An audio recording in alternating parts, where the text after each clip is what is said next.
নমস্কার বন্ধুরা, আমি অদিতি আর আমার কুকিং ক্যানভাসে আপনাদের সকলকে স্বাগত জানিয়ে শুরু করছি এই বছরের 2020-তে এই বছরের আমার প্রথম ব্লগ। তার আগে সকলকে জানাই নতুন বছরের অনেক অনেক শুভেচ্ছা। বড়দেরকে আমার প্রণাম আর ছোটদেরকে আমার অনেক ভালোবাসা। যারা এখনো আমার এই কুকিং ক্যানভাস পরিবারের সদস্য হয়ে ওঠেননি তারা প্লিজ আমার চ্যানেলটাকে সাবস্ক্রাইব করুন আর পাশে যে বেল আইকনটা আছে সেটা অবশ্যই ক্লিক করবেন যাতে আমার নতুন ভিডিও আপলোডের সাথে সাথে আপনারা নোটিফিকেশন পেয়ে যান আর সাবস্ক্রাইব করে আমার এই পরিবারের একজন সদস্য হয়ে উঠুন।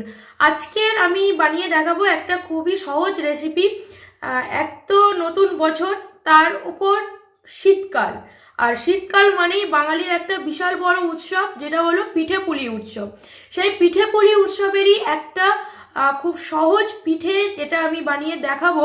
আর যেহেতু বছরের শুরু তাই আমি এখানে মিষ্টি মুখ করেই আজকের ব্লগটা স্টার্ট করব। চলুন পুরো রেসিপিটা দেখে নেওয়া যাক।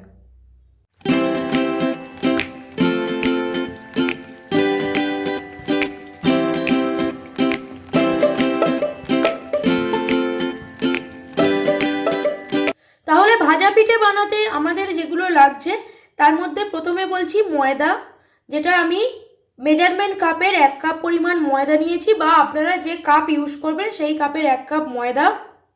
ময়দা যদি 1 কাপ হয় সেই ক্ষেত্রে এই যে মেজারমেন্ট স্পুন আছে এই স্পুনের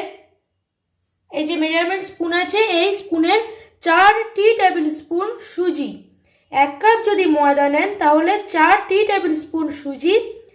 মিষ্টিটা সম্পূর্ণ নিজস্ব স্বাদ অনুযায়ী, তবে বেশি চিনি দিলে ভাজা পিঠেগুলো ফুলবে না। এখানে 4 চামচ চিনি নিয়েছি, আপনারা আপনাদের পরিমাণ মতো 2-1 চামচ বাড়াতে কমাতে পারেন। স্বাদ অনুযায়ী নুন, আর এই যে মেজারমেন্ট স্পুন আছে এর 1/4 টি টেবিল স্পুন বেকিং সোডা বা খাবার সোডা, আর আছে দুধ, যেটা আমি কাপ হিসাবে আপনি নিলে 2 কাপ নেবেন, বা আপনি যদি এমএল হিসাবে নিতে চান তাহলে 200 ml দুধ। এই দিয়ে আমরা শুরু করব আমাদের ভাজা পিঠের রেসিপি। তাহলে চলুন পুরো রেসিপিটা দেখে নেওয়া যাক। এবারে একটা বোল নিয়ে এর মধ্যে ময়দাটা ঢেলে দিলাম।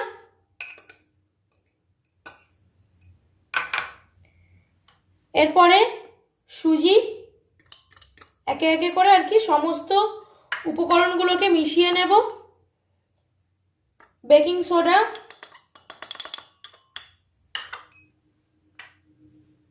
স্বাদ অনুযায়ী নুন,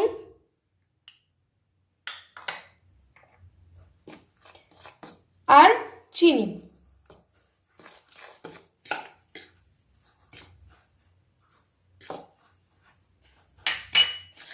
সব উপকরণগুলোকে একটু ভালো করে মিশিয়ে নেব।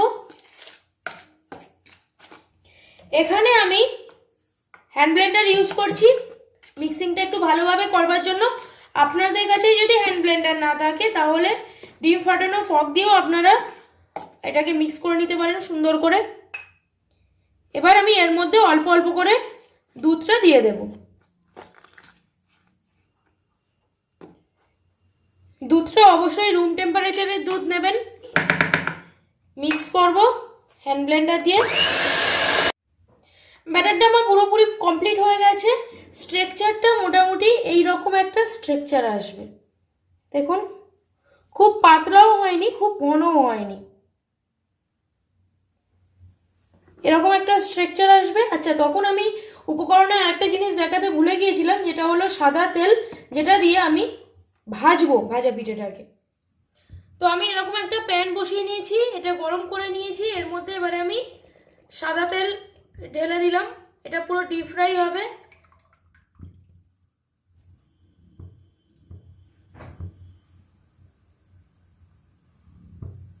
তেলটা আমাদের গরম হয়ে গেছে। এবার এর মধ্যে আমি অল্প অল্প করে ছোট ছোট, আপনারা আপনাদের শেপ অনুযায়ীও করতে পারেন, কোনো ব্যাপার না, ছোট বড় যেমন খুশি আকারে ব্যাটারটা দিয়ে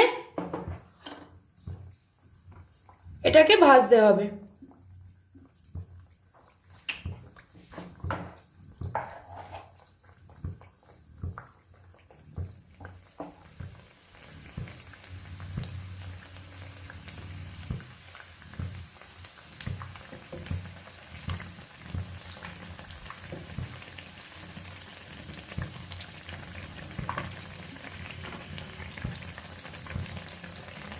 পিঠ হয়ে গেলে এরকমভাবে উল্টে দিতে হবে।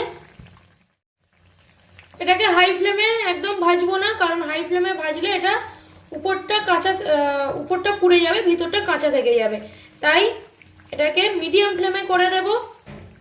ভাজা পিঠেগুলো হয়ে গেছে। যখন কোনো জিনিস তেলে ফ্রাই করবেন, যখন দেখবেন সেগুলো ভেসে উঠেছে আর এই বুলবুলিগুলো পাশ থেকে কমে গেছে, তখন জানবেন জিনিসটা রেডি হয়ে গেছে।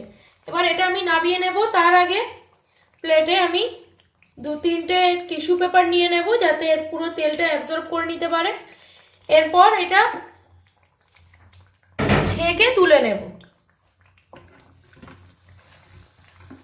দেখতে পাচ্ছেন দুটো পিঠই খুব সুন্দরভাবে লালচে বাদামি কালার হয়ে গেছে, মানে জিনিসটা পুরোপুরি কমপ্লিট। তাহলে এই ভাজা পিঠের রেসিপিটা কিরকম লাগলো অবশ্যই আমাকে কমেন্ট বক্সে কমেন্ট করে জানাবেন। আর এই রেসিপিটা ছাড়াও আপনারা আর কি কি রেসিপি দেখতে চান বা জানতে চান আমাকে কমেন্ট করবেন। আমি যতটা পারবো চেষ্টা করব আপনাদের সেটা বানিয়ে দেখানোর। আর আজকের এই রেসিপিটা যদি আপনাদের ভালো লেগে থাকে তো অবশ্যই একটা লাইক দেবেন আর শেয়ার করবেন। তাহলে দেখা হচ্ছে আবার আগামী দিন নতুন কোনো রেসিপি নিয়ে, নতুন কোনো ব্লগে। আজকের মতো এইটুখানি, দেখা হবে আবার আগামী দিন। নমস্কার।